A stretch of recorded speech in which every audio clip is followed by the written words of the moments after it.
Oi, professor, tudo certo? Aqui é a Isadora e eu e o meu grupo vamos falar um pouco sobre a opinião pública e os aspectos sociológicos, históricos e psicológicos. Então, ao se falar em opinião pública, muitos têm em mente que este é um fenômeno, um processo no qual acontece a formação de um consenso, porque ele vem da definição de público como sendo um público organizado, que detém informações sobre o mesmo assunto. Porém, não é bem assim. A opinião pública não é a soma das opiniões do público em geral, muito menos a confluência das mesmas. Não se elabora no plano coletivo um consenso, não se forma uma única opinião. O que temos são vários públicos que dispõem de opiniões e até mesmo informações direcionadas para o mesmo fato. Esses públicos diversos não chegam ao acordo.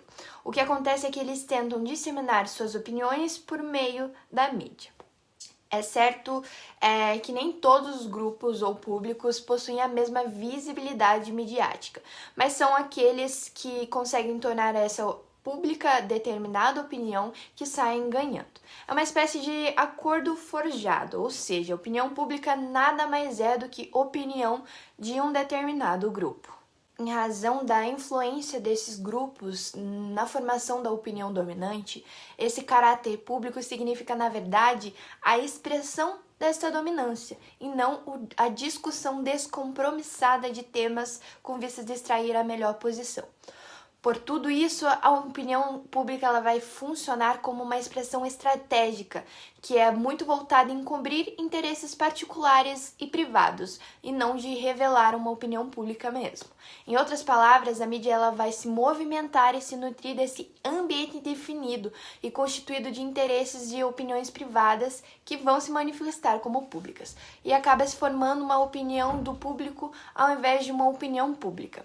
Cândido Teobaldo de Souza Andrade ele vai caracterizar a opinião pública como sendo, primeiro, uma opinião composta, formada das diversas opiniões existentes no público.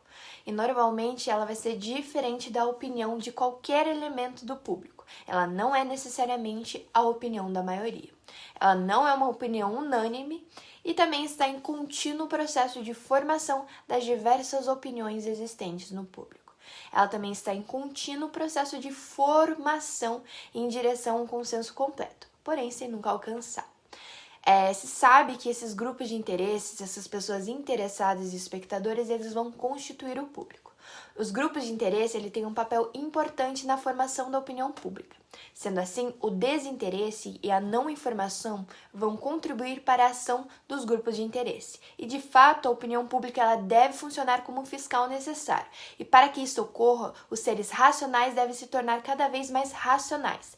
Mas vivemos em uma sociedade de massas onde o interesse privado geralmente se sobrepõe ao interesse público. A história da opinião pública se mistura com a história da ascensão da burguesia e o fim das monarquias absolutistas. Tirando alguns momentos específicos da história, como em Atenas na Grécia Antiga, o povo teve pouquíssimo lugar de fala nas questões de poder. E mesmo em Atenas, somente uma pequena parte, formada por homens ricos, tinham voz. Nos séculos XVII, XVIII e XIX, essa realidade começa a mudar. Nessa época, a burguesia mercantil das grandes cidades europeias começa a ganhar poder e a desafiar a autoridade dos reis. E é nesse momento em que surge a opinião pública em si, como uma espécie de tribunal popular que fiscaliza e legitima o poder. Para o teórico inglês Jeremy Bentham, essa validação é parte fundamental de qualquer teoria democrática do Estado liberal.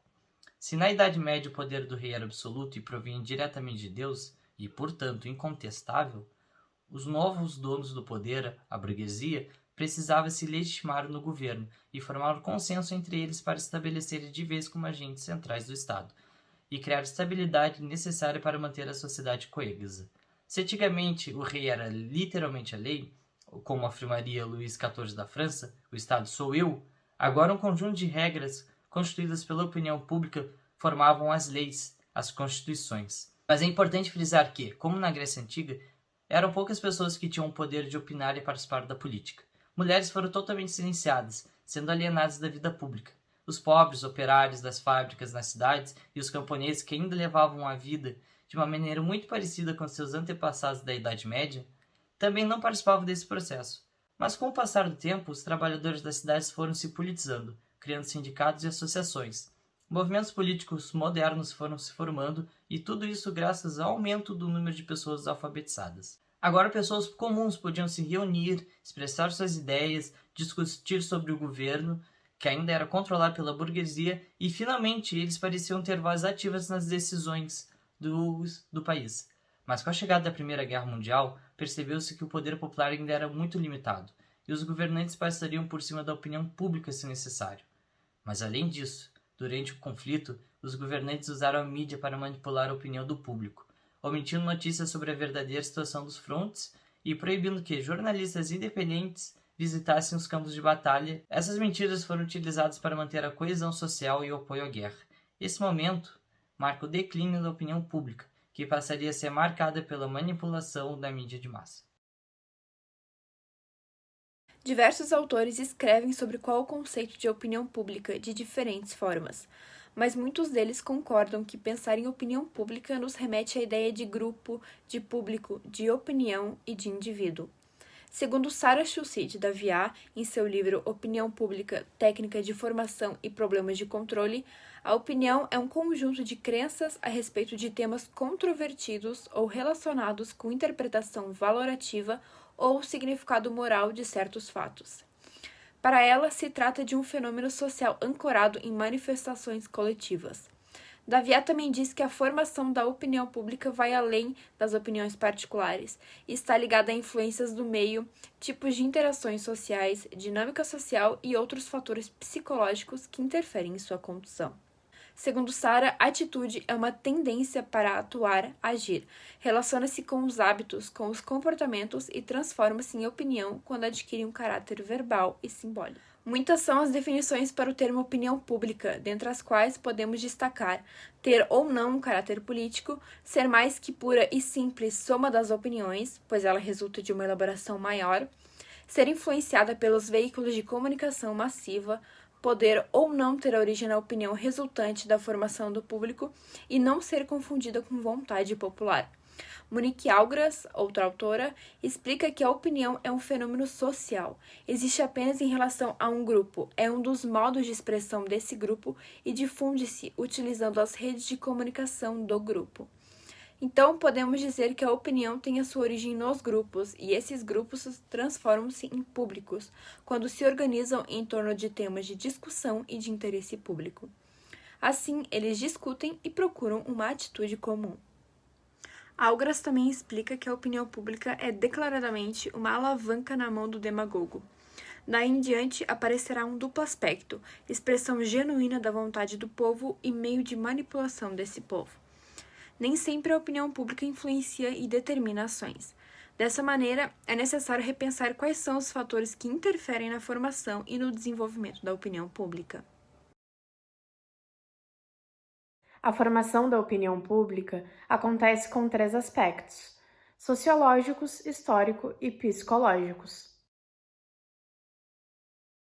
Os aspectos sociológicos são expressados de 2 maneiras na opinião pública: em grupos primários, que são grupos de contato direto, como a família, e, em geral, a opinião democrática prevalece no meio, e em grupos secundários, que consistem na sociedade fragmentada.